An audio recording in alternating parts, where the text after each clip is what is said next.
Most of the students इस सवाल को सॉल्व करने में फेल हो जाते हैं क्योंकि क्वेश्चन में लैंग्वेज और क्वेश्चन में डायग्राम बहुत ही कॉम्प्लेक्स दिया होता है। तो चलो इस क्वेश्चन को फिक्स करते हैं। सवाल में जैसे बोल रहा है, figure shows a block placed on a bracket, the bracket is placed on a smooth floor and it is pulled bye a force of 6 Newton.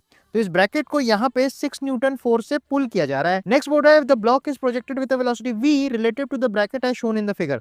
तो इस ब्लॉक को इस डायरेक्शन में v नॉट वेलोसिटी से प्रोजेक्ट किया गया है और v नॉट की वैल्यू 5 दे रखी है। देन सवाल में बोल रहा है, find the time in second after which it stops relative to the bracket, horizontal surface of the bracket is smooth while the vertical surface is rough. तो उसका म्यू भी अपन को दे रखा है।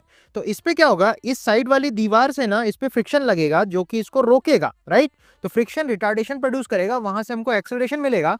उस एक्सेलरेशन से हम फाइनल वेलोसिटी 0 करा के टाइमिंग निकाल सकते हैं। तो सबसे पहला स्टेप अपन को ये समझना है, इस पूरे ब्रैकेट को अगर आप 6 न्यूटन के फोर्स से खींच रहे हो तो ये जो फ्रेम है ये एक एक्सेलरेटेड फ्रेम है, दैट मींस यहाँ पे सूडो फोर्स इन्वॉल्व होगी। तो फर्स्ट स्टेप होगा एक्सेलरेशन निकालना। तो अपन बोल सकते हैं ये जो पूरा मास है that is 1 kg and 5 kg, total 6 kg है। 6 kg पे अगर 6 न्यूटन फोर्स लग रहा है तो टोटल एक्सेलरेशन हो जाएगा total force upon total mass, तो ये हो जाएगा 1 मीटर पर सेकंड स्क्वायर। तो अब अपन ये बोल सकते हैं अगर हम इस फ्रेम में जाके बैठ गए तो इस पे अपोजिट दिशा में एक सूडो फोर्स लगेगी और उसकी वैल्यू होगी इसका मास इनटू ये वाला एक्सेलरेशन।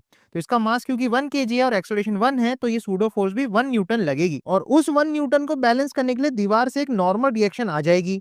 और अगर आपने इस ब्लॉक को इधर v नॉट से प्रोजेक्ट किया है, फेंक के मारा है, तो दीवार से घिस रहा होगा, दैट मींस फ्रिक्शन मैक्सिमम लग रहा होगा और मैक्सिमम फ्रिक्शन होता है म्यू इनटू n। और हमको क्लियरली दिख रहा है ये जो नॉर्मल रिएक्शन होगा इसकी वैल्यू 1 न्यूटन हो जाएगी।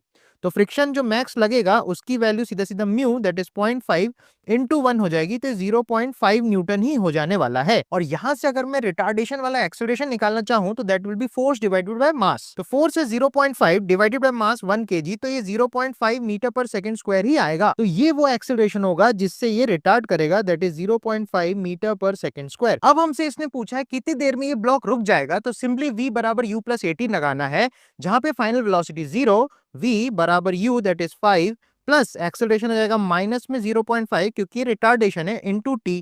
तो t निकालोगे तो आ जाएगा 5 डिवाइडेड बाय 0.5, तो ये सीधा सीधा 10 सेकंड्स आ जाएगा। तो इस क्वेश्चन का करेक्ट आंसर 10 सेकंड्स हो जाएगा। ऐसे और फंडों के लिए फॉलो करना है एक्सप्लोर इंटरेस्टिंग को।